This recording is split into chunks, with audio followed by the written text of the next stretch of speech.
Do you play War Thunder and are you struggling with the economy? You can now get free Golden Eagles by downloading the app down below and completing simple tasks. If you use my referral code EPGEK, you get 10 Golden Eagles upon signing in. And if all of you accumulate enough Golden Eagles throughout that link, I will be able to host 5,000 Golden Eagle giveaways with the Golden Eagles that you guys have earned.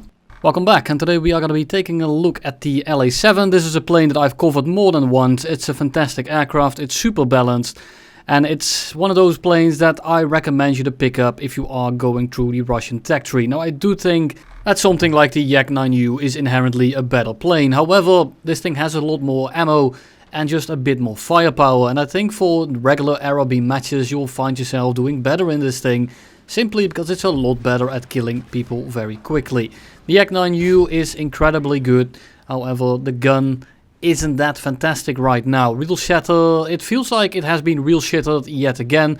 It doesn't feel that great. The guns don't hit as hard as they did, say, a month ago, just before the patch. And that's definitely a detriment to planes like the EPGEKs, because they only have 120mm at least most of the time. Now, you will get the occasional one shot just like we saw right there, but in general, you want to be careful with it. You don't want to go for shots that will get you killed if you don't actually kill them, because the La-7, while it's a pretty good dogfighter, it's more in line with something like the 109 G6, and that's by no means a horrible dogfighter, but it's not something like a Yak 3. It is not something like a Spitfire, and you need to fly it like such. You need to respect its boundaries. And if you do that, this thing will treat you extremely well. It's of course better at lower altitudes, but it's fast. And it's really good at just dictating fights. You can disengage. The climb rate isn't incredible because it kind of brick walls at like 4 kilometers because your web runs out. And that's all kind of annoying, but with the games lately, I don't think it's a big issue. No one really climbs anymore. No one sits in absolute orbit. And at low altitude, you can deal with most of your enemies. Now, there are some planes that are very annoying to deal with. Spitfires are one of them, because they will just climb on your 6 and they kind of force a stalemate. And that is something you will see throughout today's video as well. The beauty is that you have an answer to essentially everything. And if you are wondering why you should pick this one over the one at 5.0, it's the same plane, just the guns are a little bit different. You have 3 instead of 2 at a higher BR, the airframe is the same. But if you are accurate with your shots, I prefer to have more ammo per gun over more guns and less ammo. So overall, I think this thing is just much better. But if you prefer extra guns because you struggle with your aim or the guns are just not doing you any justice, then you can't really go wrong with the other one, but I am just not a big fan of it. But let's take a look at what we are going to be doing today. Well, the first one is going to be a bit of an average match, and everyone is just sitting in the clouds below here in this valley, so it's very annoying to actually engage these guys, because I don't know when I come out of a cloud where the mountain is going to be. And this time it's an actual mountain, so you cannot roast me in the comments. This thing behind us is absolutely huge. F82 is not paying attention, he is in the clouds, he is going for vodka, so I'm just going to spray him down, take his wing off, and we are going to leave. I see 2 Spitfires, I'm not going to deal with those, I'm going to keep my speed for a little bit and see if I can disengage and hope that the Spitfires will engage someone else. Now the first one isn't really doing anything, the second one is also just kind of sitting there, so I have a feeling that they are going to be chasing me around. So for now I'm just going to put all of my speed into altitude and see if I can maybe energy trap them. I'm going to run away for a little bit. Once I notice I have the separation, I have a bit of an energy advantage, I can start pulling in. However, both of the Spitfires are quick enough because they were diving themselves as well, and by the time we equalize, it's gonna take too long. I can be fucked to wait for this, so I am just gonna do a massive circle to at least drag the Spitfires away from my squad mate so that I can fight them on my own. So for now, just gonna keep the speed up, see if I can disengage, see if I can use my teammate maybe to push these Spitfires down a little bit, and once I get these Spitfires to maneuver a little bit, I should be able to get an energy advantage relatively easily. If I start energy trapping them right now, he will just prop hang inside of my turning circle and he will just shoot me down. So I'm not really feeling that one. Spitfire breaks off, J21 breaks off, and I am now able to re-engage because they wasted a decent amount of speed by turning around, which is what you need to look out for. If someone is behind you and he's already faster and you do a 180 and they are still going straight, they're gonna have an even bigger energy advantage, so you want to be careful with turning for someone that is already faster behind you. The Spitfire goes for ground units, and I mean, be my guest. Thanks for being a paid actor. I'm just gonna ignore him. He is at this point low enough on altitude to the point where he is not gonna be an immediate threat. So I'm just gonna be ignoring him. Instead, I'm gonna help out the EPGEK tree, and in the meantime, I'm telling my squad mate to not fly into the mountain because he can't see shit. And I can't blame him because lately you really can't see anything once you're in the clouds. Now we have two guys here. The J21 is closer to the EPGEK tree, however the N1K is more dangerous and is behind the J21. So if I go for the J21, I'm just gonna get the N1K on my 6. Not looking forward to that, so we are just gonna disengage, loop back over. Here comes a Spitfire that doesn't have the altitude or energy to really contest us anymore. So I am just gonna loop on over and apply some more pressure because I do want to help this EPGEK tree. The J21 is, well, uncomfortably close. So I want to kill him first. The N1K is gonna be catching him too because he has to dodge. But then the Spitfire turns around, and at this point I think I'm gonna extend and help out my teammate. But I think he's probably dead anyway. And if I now go for the EPGEK tree and he does die, I am now in a 3v1 with a Spitfire above and behind me, and that is something I don't want to deal with. So I'm kind of sacrificing the guy. In retrospect, I wouldn't have been able to save him anyway. But I need to kind of sacrifice him so that I can actually carry the game. The Spitfire being out of the game makes it so that I can now kind of fight these guys. The N1K is crit, the J21 is simply not really a threat. And I can't see him right now, so I'm just gonna be flying into the clouds again. I see the Donye 335 coming in to drop his dookie, and they probably don't know that he's there. So I'm just gonna extend into the Donye 335 for a little bit. And then I'm gonna be re-engaging once he gets close enough.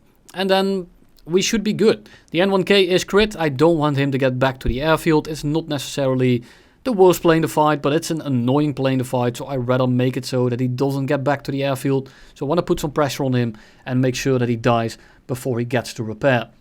The J21, not really a big issue, but if I can kill him in the meantime, I am definitely going to be doing it. But the N1K takes definite priority. J21 is on the deck, not really an issue. N1K kind of going to the left. He's probably going to pull in last second for the head-on. We predict it. We just hold the trigger down and we blast him out of the air. And I just don't understand why people have such a boner for going head-on with people that already have guns on them. Just try to dodge. You're much more likely to survive.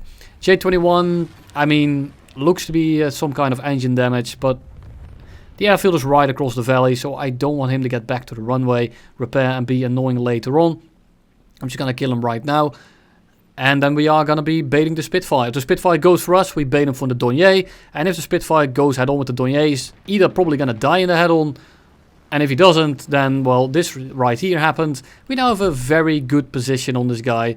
And I'm going to be super aggressive. Yes, the Spitfire might be able to kill us, but we have a lot of energy.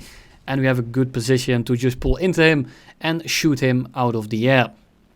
And that's the main brunt of the first game. Now there is going to be a little bit more. I'm going to be climbing back to help out my squad mate. But my squad mate kind of got his engine damaged. And he is not really able to outrun the Spitfire anymore. So he is going to be dying momentarily.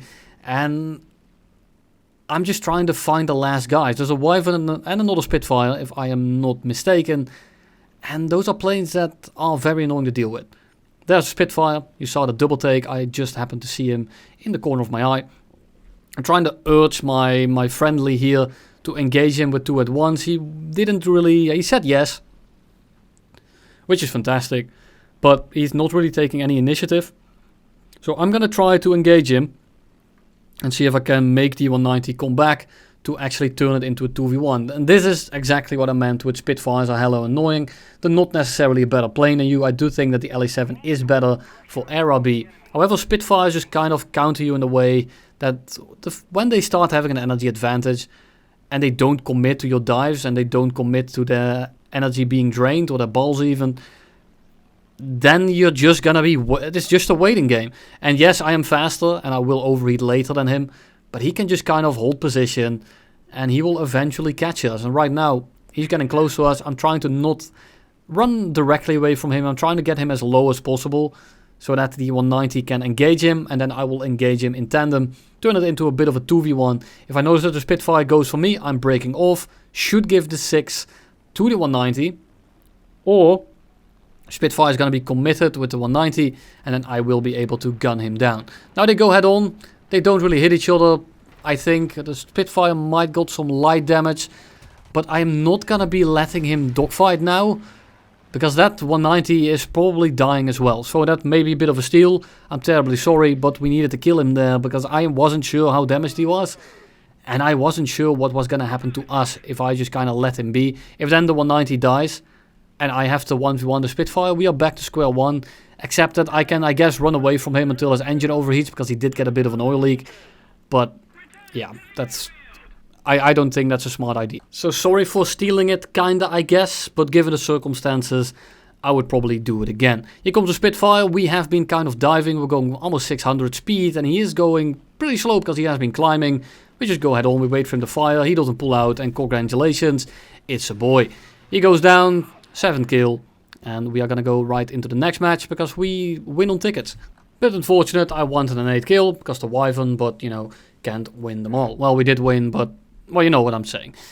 Now here we have a game that's a little bit weird, and I will show you how this thing can be stalemated rather easily, but also just the enemy absolutely threw this one, so that's why it's at the end of the game, or at the end of the video, because it's not necessarily a fantastic example, but I want to show it anyway. This first Spitfire just kind of breaks off, which is, I mean, great for me. He doesn't want to chase me, and I understand it, but in this case of the game, one guy high, I'm not sure if I would do it. It's very annoying when people chase you when they can't catch you.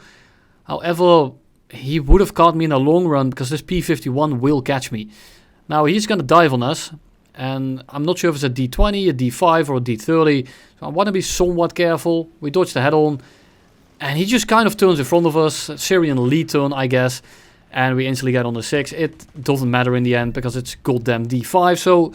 even if he had gone head-on, if he hadn't killed me in the head-on, it would have been over. That P51 has no business dogfighting an La-7, and as long as I don't absolutely throw it, he is not going to be winning that one. Now there is an issue with this current fight. You can tell by my altitude that we are almost at our maximum web altitude, and we are just above the deck, and that's because this map is at 2 kilometer altitude for the ground level, and that's going to hinder our performance quite badly. So what do? I have a squad mate around. We are on Discord, so he does know what I'm doing. We can communicate and we can kind of try to get something to work here. So I'm going to try to get these Spitfires low, and then my squad mate will be able to maybe pick one off. Now I have the altitude here to kind of just keep flying away from them. So if I can bait one of them to go for me, or one of them to go for my squad mate, I can engage him, and then we can 2v1 the last Spitfire. But it does require the Spitfires to make a mistake, and the G55 is now also joining the fight. You can tell in the background that he is not going for ground units, he is not mowing the lawn anymore, and he's actually kind of flying towards us. So right now I'm actually trying to use my squad mate kind of for bait, because if one of these guys dives to the deck, I can fight the rest. So we're gonna fly staggered, and if they keep going for me, then my squad mate can kind of keep climbing, and if they then re-engage him, or they engage him at all, I will be able to help him out. Just like right here, the Spitfire comes in, he goes too fast, can't really roll. Absolutely horrible engagement for him. Massive mistake, instantly gets punished, which is fantastic, because now we have only 2 guys left, and we are faster still than both of them. Now I want to bait this G55 or the Spitfire to go for me, because I'm closer now, they might not be paying attention to my squad mate, and if they do that, then we get position, and my squad mate can push them down into me. But this requires them to make mistakes and to not really pay attention to me. And now the Spitfire is flying away, the G55 is going for me, which is perfect. So for now, I'm actually trying to keep the G55 somewhat interested by constantly turning back in once he starts breaking off. And now my squad mate is alone with the Spitfire, and I'm alone with the G55. Now the Spitfire is actually chasing him down now, which is his biggest mistake yet. Because of that, I am now able to fly towards the Spitfire and push him away. The G55 might be alone with my squad mate, and if he does take that fight, I'm gonna be flying towards the Spitfire for a little bit. The G55 does take the fight. I wait for a few more seconds so that the G55 is actually stuck in the dogfight. And now I'm gonna come in from an off angle. So if the G55 doesn't go for me, he dies, and if he goes for me, my squad mate gets directly on his 6. We dodge the head on, no chance. La-7 will catch that G55, and now I just need to make sure that I can intercept the Spitfire before my squad mate dies to the Spitfire. Because the Spitfire will catch my squad mate at this point, because he just has so much altitude. Now there's two ways to go about this. I can go into a shallow climb, try to get as much altitude as possible, but I'm trying to get as close to the Spitfire as quickly as possible, just so I can make sure that my squad mate doesn't die. Now this isn't really gonna work out, so what my squad mate does here is, he's just gonna throttle drop, he's gonna try to get the Spitfire as slow as possible, so that when I come in, I essentially get a free kill. And if the Spitfire does keep wepping, he will overshoot and he will be stuck in a 2v1. So we kind of tie his hands, and now he's too slow to really do anything. He's not gonna be dodging this head on, and even if he did, I'm going 500, he's going much slower because my squad mate just drained his balls, and I would have been able to just kind of go vertical like we are right here and stall directly on top of him, because we came into that fight with like 530-40 kilometers an hour. And here is the 5th kill. Thank you all for watching, and you will see me all in the next one.